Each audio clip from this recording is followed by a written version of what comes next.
வணக்கம் வாசகர்களே! என் கற்பனைகளின் எதிரொலியை உங்கள் காதுகளில் சேர்க்கும் ஆண்டாள் வெங்கட்ராகவன் ஒலிப்புத்தக தளத்திற்கு உங்களை அன்புடன் வரவேற்பது உங்கள் ஆண்டாள். இன்னைக்கு நாம கேட்க போற கதை காந்தனின் குழவி அவள். கதையின் குரலாய் நான் ஆர்ஜே காமாட்சி. இந்த கதை உங்களுக்கு பிடிச்சிருந்தா லைக் பண்ணுங்க, ஷேர் பண்ணுங்க, கதையை பத்தின கருத்துக்களை கமெண்ட் பண்ணுங்க. மறக்காம சேனலை சப்ஸ்கிரைப் பண்ணிட்டு பக்கத்துல இருக்க பெல் ஐகானை தட்டி விடுங்க. வாங்க கதை கேட்டு ரசிக்கலாம். அத்தியாயம் 25. மகிழுந்தில் ஜன்னலோரம் ஊன்றி அமர்ந்தபடி தன் பார்வையை வெளியே சுழல விட்டபடி இருந்த அஞ்சனாவிடமிருந்து மெல்லிய விசும்பல் ஒலி வந்து கொண்டே இருந்தது. சனா என்று இதோடு 10வது முறையாக அழைத்து விட்டான் யஷ்வந்த். அவள் திரும்பவும் இல்லை, கண்ணீரை நிறுத்தவும் இல்லை. பேசிவிட்டால் தன் மனதில் அடைத்துக் கொண்டிருந்த பாரம் அனைத்தையும் கொட்டிவிட்டாள். ஆனால் தற்போது அன்னை என்ன நினைப்பாரோ, வருந்துவாரோ என்று மனம் பதைபதைத்தது. வண்டியை வீட்டை நோக்கி விடாது கடற்கரை நோக்கி செலுத்தியவன் இடம் வந்ததும் மீண்டும் அழைத்தான். பார்வையை வெளியே கொடுத்திருந்தவள் சிந்தையோ எங்கோ வைத்ததன் பயனாய் எங்கு இருக்கின்றோம் என்றே அறியாது வெறித்து கொண்டிருந்தாள்.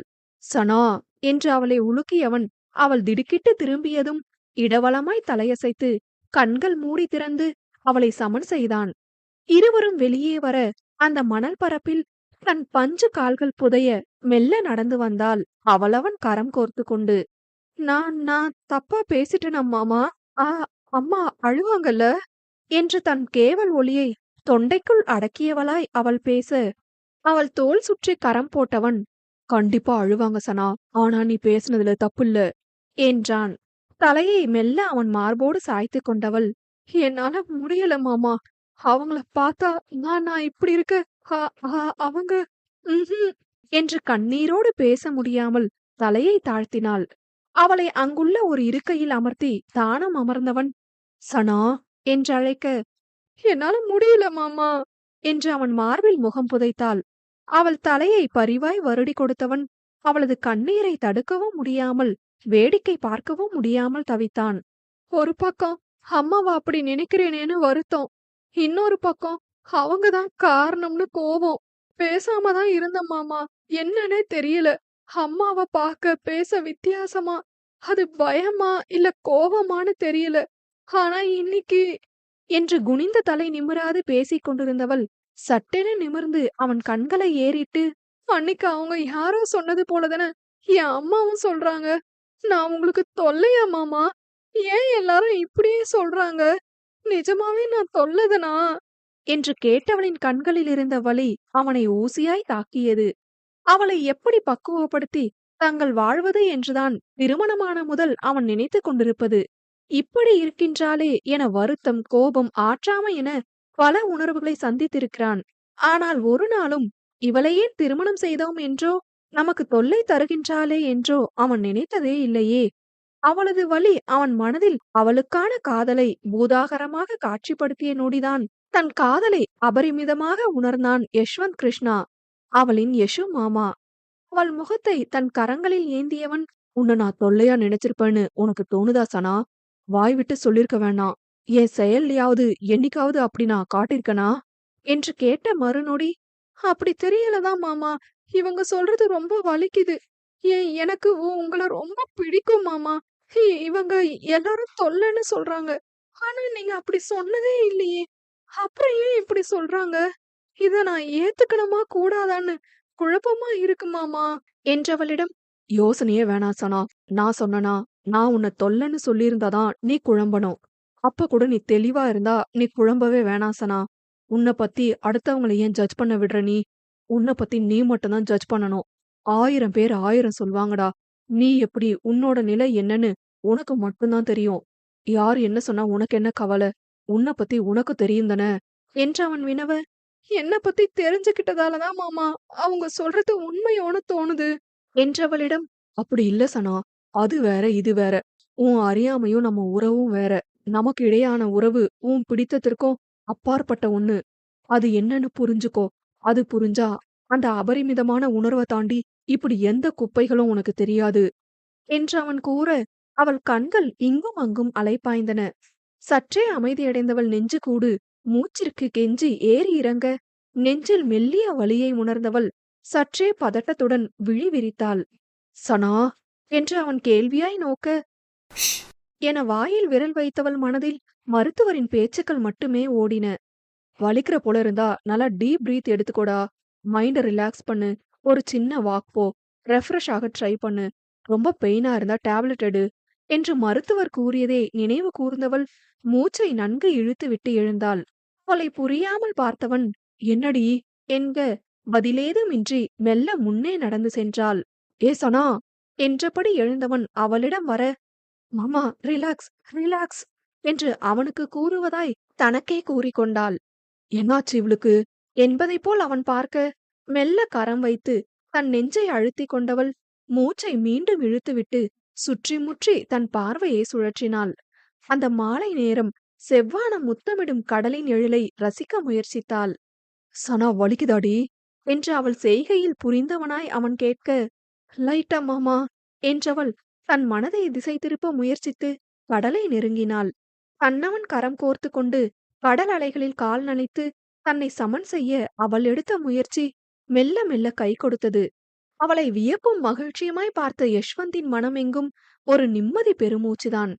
தன்னை ஆசுவாசம் செய்து கொண்டு நெஞ்சை நீவியவள், ஐ எம் ஓகே மாமா என்க, லவ் யூ சனா என உள்ளார்ந்த குரலில் கூறினான். அவன் தன் காதலை கூறும் அந்த தருணம் அவனுக்கு அத்தனை இனிமையாகவும், அவளுக்கு அவன் குரலில் இந்த ஆழ்ந்த உணர்வு கொடுத்த புரிந்தறியா தன்மையாகவும் அந்த நொடி மிக மிக அழகாய் கடந்தது. பதில் மொழி ஆற்றத் தெரியாமல் அவள் திணறலாய் நோக்க, மென்மையான சிரிப்புடன், போலாமா என்று கேட்டான்.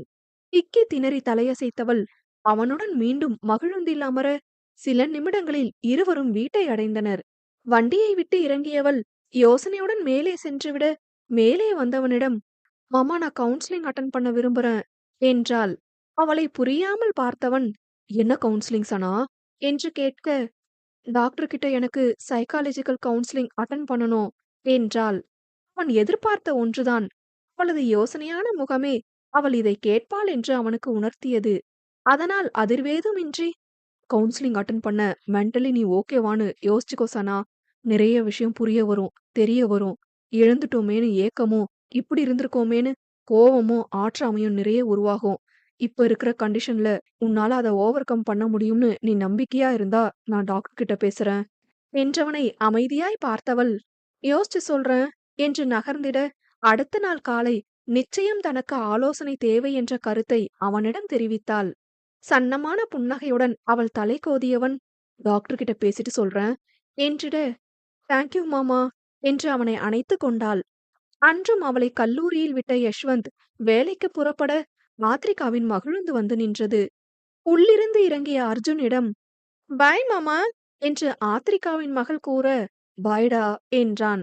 அவர்கள் அருகே அஞ்சனா வந்து நிற்க, முந்தைய நாள் தங்கை வந்து கதறியதை அர்ஜுன் வழி அறிந்த ஆத்ரிகா தங்கையை ஆராய்ச்சியாய் பார்த்தாள்.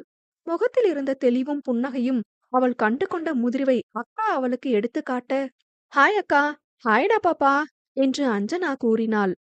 ஹே சித்தி என்று மகிழுந்துவிலிருந்து இறங்கிய அதிதி சித்தியை கட்டிக்கொள்ள, அக்கா மகளை தூக்கி முத்தமிட்டவள், ஸ்கூல் கிளம்பியாச்சா அதிக்குட்டி என்றாள். ஆமா சித்தி என்றவள், உன்னை பார்க்கவே முடியல சித்தி. நேத்து நீ வந்தன்னு அரு மாமா அம்மா கிட்ட சொன்னாங்க. என்னை ஏன் பார்க்கவே வரல என்று கேட்க, அர்ஜுனையும் ஆத்ரிகாவையும் ஒரு பார்வை பார்த்து கொண்டவள், நீங்க டியூஷன் போயிருப்பீங்கன்னு வரலடா, நாளைக்கு வரேன் சித்தி என்று கூறியவளிடம், ஓகே சித்தி டாடா என்று கூறிய அதிதி மீண்டும் மகிழுந்தில் அமர, தங்கையை பார்த்து புன்னகைத்துவிட்டு ஆத்ரிகா புறப்பட்டாள். அர்ஜுனை பார்த்த அஞ்சு அதே புன்னகையுடன், கை பரவாயில்லையா அஜு என்று கேட்க, சிரம் தாழ்த்தியபடி தலையசைத்து உள்ளே வந்தான். வகுப்பறைக்குள் வந்து இருவரும் அமர, அமைதியாய் இருந்த அர்ஜுனை பார்த்து, அஜு ஏன்டா இப்படி இருக்க, நான் உன்னை நேத்து ஹர்ட் பண்ணிட்டனா என்று கேட்க, சட்டென அவளை அணைத்து கொண்டவன் மெல்ல கேவி அழுதே விட்டான். அதில் அதிர்ந்து போனவள், அஜு என்ன ஆச்சுடா, ஏன் அஜு அழற, டேய் கை கை இடிச்சிட்டு போகுது என்று பதற, பாப்பா என்று அழுதான். உள்ளே வந்த மீனா இவர்களை கண்டு பதறி, ஏன் அஞ்சு என்னாச்சு இவனுக்கு என்று கேட்க, கண்கள் கலங்க அவளை பார்த்து, தெரியல மீனு என்றாள். நண்பனை அவளிடமிருந்து விலக்கியவள், லூசு பக்கி கை இடிச்சிட்டு போகுதுடா என்று கூற உடல் குலுங்க அழுதான். இப்ப என்ன ஆச்சுன்னு இப்படி அழற நீ? என்று மீனா கேட்க, அஞ்சனாவை வருத்தமாய் பார்த்தான். என்ன ஆச்சு? என்று அவள் கேட்க, சாரி பாப்பா.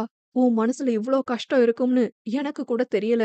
நீ ஏதோ சோகத்துல இருக்கன்னு மட்டும் தான் புரிஞ்சுதே தவிர, இப்படி ஒரு கஷ்டத்துல நீ இருப்பன்னு நினைக்கலடா. நேத்து தான் புரிஞ்சுது. நீ எவ்ளோ கஷ்டப்பட்டுருப்பன்னு என்று கதறலாய் கூறினான். அவன் வருத்தம் நியாயமானதுதான். ஆனால் அஞ்சனா தன்னுடைய கவலையையே தற்போதுதான் புரிந்து கொண்டாளோ என்னவோ! அடுத்தவர் புரிந்து கொள்ளவில்லையே என்று யோசிக்கவே இல்லை.